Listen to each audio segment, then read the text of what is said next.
Welcome to the Near Still Waters podcast, where we journey together towards clarity and calm in the midst of life's storms. Hi, I'm your host, Susie Lubbers, a life coach, and a mama to 7 amazing grown children. Having homeschooled all of my children, including my special needs child, I've navigated the challenges of raising them and experienced the bittersweet moments of letting go. This journey has not been about teaching academics, but also about discovering how to find peace and purpose through every season of life. You can learn more about me and my mission at nearstillwaters.ca. In this space, we're dedicated to empowering moms. Whether you're in the trenches of homeschooling, navigating special needs parenting, seeking to rediscover your own passions after years of putting others first, you're not alone. Together, we'll explore strategies to bring clarity into the chaos of motherhood and uncover ways to cultivate calm within ourselves, even while accomplishing the hard things. Each episode will share stories, practical tips, inspirational guidance to help you embrace your journey with grace, resilience, and faith. So grab a cup of coffee, take a deep breath, and let's step into a space of learning and growth.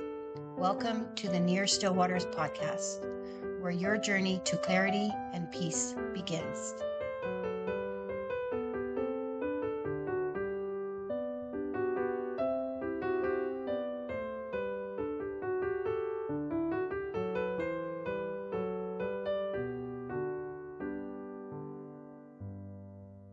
Welcome back. Today we are going to talk about something that many of us parents dread hearing from our kids. I'm bored. Before you rush to fix it with activities or lessons, let's pause. What if I told you that boredom might actually be your child's best teacher? That these moments of frustration and empty time could be where the real magic happens. Stay with me, and I'll share how boredom can unlock creativity, emotional growth, and even strengthen sibling relationships in ways you would never think. Let's start with a little science. Have you ever had one of your best ideas in the shower or while taking a quiet walk? There's a reason for that. Scientists call it default mode network. It's a fancy term for how our brains wander and make connections when we're not actively focusing on something. Children experience this too. Neuroscientist Dr. Mary Thompson explains that when kids are bored, their brains enter a state similar to meditation. It's a time of mental growth, not stagnation. One homeschool mom I know shared an experience with her son. He was complaining about being bored, lying on the floor with nothing to do. After half an hour, he disappeared into his room and reemerged hours later with a complex marble run made from cardboard and books. What she saw as idle time was actually the beginning of a creative process. Her son was unknowingly exploring physics concepts through trial and error. This is why boredom isn't something to fear. It's an opportunity for our children to discover, create, and grow. So what actually happens when we let our kids sit with their boredom instead of trying to rush to solve it? Here's what moms I've talked to have noticed. First of all, creativity blooms. One mom shared how her daughter had several boring days, began inventing her own craft projects. She experimented with watercolors, used natural dyes from plants in their garden, and even created an illustrated storybook. Another mom talked about her son who designed his own trading card game with rules, character backgrounds, and illustrations. These activities weren't assigned or suggested. They grew naturally from his imagination. But it's not just about creativity. Boredom also fosters emotional resilience. One mom shared that her daughter, who struggles with anxiety, initially found unstructured time uncomfortable. Over time, though, she started using quiet moments to draw or journal, learning to sit with her feelings instead of seeking a distraction. And let's not forget about sibling relationships. When kids are left to entertain themselves, they start collaborating. I heard from a mom of 3 who said her kids created their own restaurant, complete with handwritten menus and a pricing system. These activities didn't just strengthen their bond, they also taught teamwork and conflict resolution. Now, I know what you may be thinking. That sounds great, but what about the academics? Will my kids fall behind? Here's the surprising part. Boredom often leads to learning. When children have found time to explore their interests, they naturally gravitate towards academic skills. For example, the same mom whose son built that marble run noticed that his interest evolved into a fascination with engineering. He started checking out books about simple machines, watching videos about famous bridges, and asking for materials to build more complex projects. Through his curiosity, he was learning physics, math, and even reading comprehension, all without a formal lesson plan. When kids are given the freedom to explore, they often learn more deeply because it's driven by their own interests.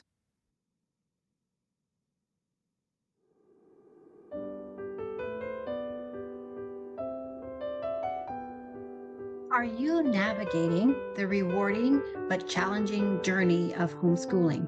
Do you sometimes wish for guidance tailored just for you and your family's unique needs? Hi, I'm Susie Lovers, Christian homeschool life coach, and I'm here to help you find clarity and peace in your homeschooling adventure. Join me on my podcast, Near Still Waters, where we explore the joys and hurdles of homeschooling with faith and love at the center. And here's something special just for you. I am offering a free one-on-one coaching session to help personalize your homeschooling experience, ensuring that it aligns with your family's values and goals. Whether you're looking for fresh teaching strategies, need help balancing your day, or want to deepen your self-awareness techniques, I'm here to support you. This is more than just advice. It's about building a community and growing together in faith and knowledge. Spaces are very limited, so don't wait. Visit nearstillwaters.ca or click the link in the episode description to schedule your free session today.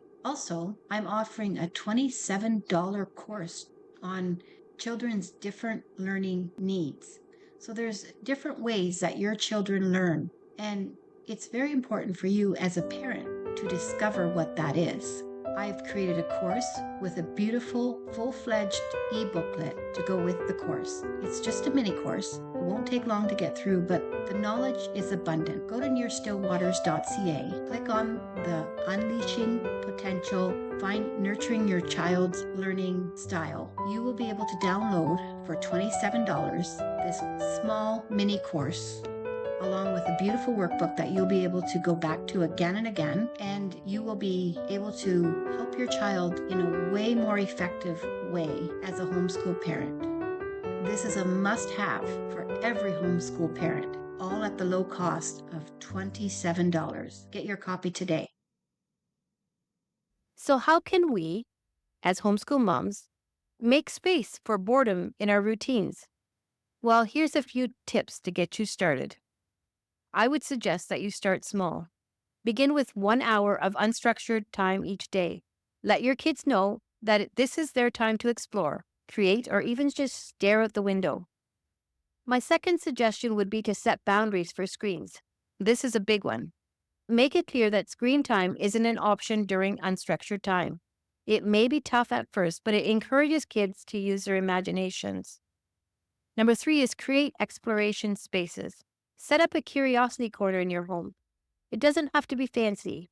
A table with art supplies, Legos, or nature items is a great start. One mom shared that her kids loved having a shelf for collecting and exploring rocks that from their nature walks. Number 4 is resist the urge to solve their boredom. When your kids say, "I'm bored," responding with something like, "I wonder what you'll discover today." It's okay to let them sit in the discomfort. It's often where the magic happens. To number 5, I would suggest that you document the wins.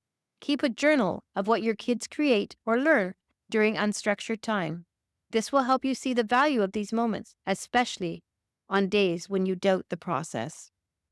I want to take a moment to speak directly to the homeschool moms who are listening to this. I know it's hard to trust this process, and you may wonder if it will work. Our culture tells us to every moment with structured activities and academic tasks, but sometimes the most profound learning happens in those quiet, unplanned moments. One mom shared that she used to feel guilty when her kids were bored. Now she sees it as a gift. She told me, "I've watched my kids become more creative, more independent, and more resilient because I've stepped back and let them figure things out." You don't have to change everything overnight. Start small. Choose one afternoon a week to experiment with unstructured time. Trust your kids' natural curiosity and watch what happens. Remember, you're not just teaching your kids, you're preparing them for a lifetime of creativity, problem solving, and self confidence. Thank you for joining me today as we explore why boredom is your child's best teacher. I hope you feel encouraged to embrace those moments of I'm bored and see them for what they truly are, opportunities for growth. If you tried incorporating unstructured time into your homeschool routine, I'd love to hear about it. You can connect with me at susie@nearstillwaters.ca.